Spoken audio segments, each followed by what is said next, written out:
Nah, jadi kalau disimpulkan dari bagian pendahuluan ini, untuk orientasi itu kata kuncinya siswa ditanya pengalaman tentang. Nah, tentang apa itu? Itu disesuaikan dengan tujuan pembelajaran pada pertemuan satu tadi apa. Lalu kalau untuk yang persepsi, kata kuncinya adalah siswa diajak brainstorming tentang. Nah, atau siswa ditanya skemata tentang, gitu ya. Tentangnya tentang apa? Disesuaikan dengan tujuan pembelajaran pertemuan satu juga. Terus kalau motivasi, itu kata kuncinya siswa dijelaskan manfaat. Nah, manfaat apa itu? Itu juga isinya nanti sama seperti tujuan pembelajaran pertemuan satu. Begitu juga dengan pemberian acuan. Pemberian acuan itu kata kuncinya siswa dijelaskan tentang.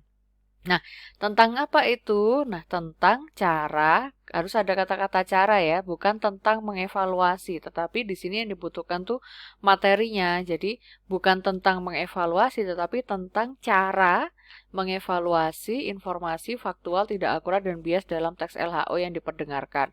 Nah, kata-kata mengevaluasi informasi yang faktual, tidak akurat, dan bias dalam teks LHO yang diperdengarkan itu kita mengambilnya dari tujuan pembelajaran nomor 1.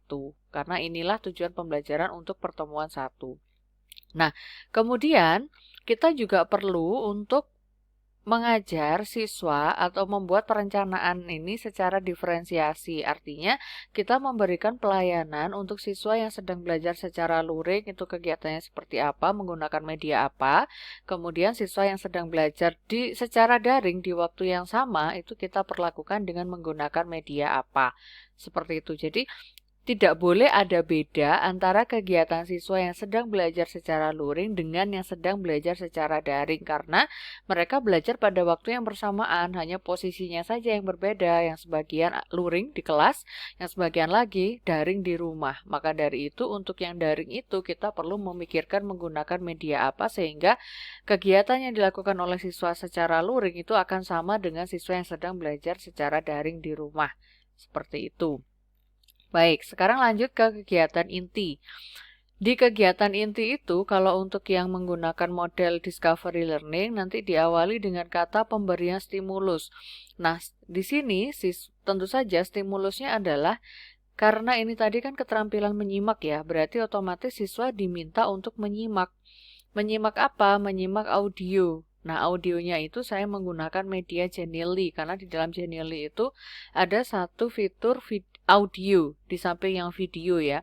Ada fitur audio. Jadi saya memanfaatkan fitur audio itu untuk membuat bahan simakan yang berisi laporan hasil observasi yang berjudul. Nah, judul ini harus dicantumkan ya nanti ya.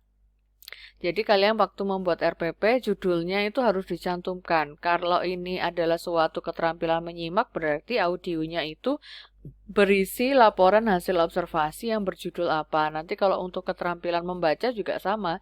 Teks yang dibaca siswa itu judulnya tentang apa itu harus kalian cantumkan. Nah, di sini kebetulan audio Genially ini bisa diputar oleh siswa yang sedang belajar luring di kelas maupun yang sedang daring di rumah. Jadi ini dua-duanya saya kebetulan menggunakan media yang sama.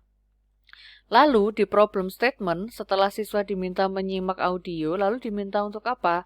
Nah, inilah inti KD kita di pertemuan inti tujuan pembelajaran kita di pertemuan 1, yaitu siswa diminta mengevaluasi informasi yang aktual, tidak akurat dan bias yang terdapat pada teks LHO yang disimak.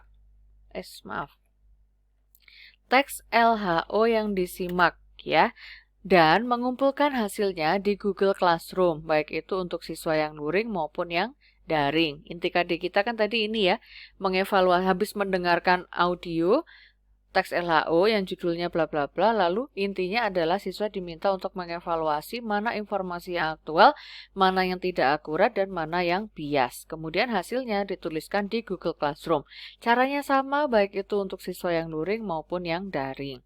Setelah itu, langkah berikutnya adalah data verification. Nah, di sini itu saya meminta siswa untuk mempresentasikan hasil pekerjaannya secara bergantian di kelas. Ini untuk siswa yang luring. Nah, bagaimana dengan yang daring? Mereka presentasinya dengan menggunakan video. Ya, nah videonya ini misalnya dibuat dengan video yang dibuat dengan apa misalnya dengan telepon genggam misalnya gitu ya.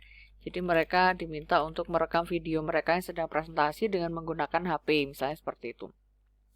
Nah, setelah itu generalization-nya karena tadi siswa sudah presentasi, nah disinilah tempat guru untuk memberikan penguatan tentang informasi aktual tidak akurat dan bias yang terdapat dalam teks yang diperdengarkan dan sudah dikerjakan oleh siswa itu, jawabannya benar apa salah gitu. Jadi guru memberikan penguatan alatnya dengan menggunakan audio yang dibuat di Genially. Jadi Genially itu punya fitur audio sekali lagi ya.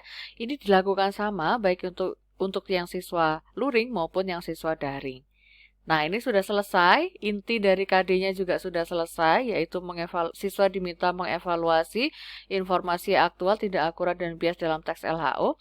Nah, selanjutnya di tahap penutup, ada 2 tahap. Yang pertama refleksi. Di tahap refleksi ini, siswa bersama guru merefleksi atau mengulas kembali kegiatan pembelajaran yang telah dilakukan.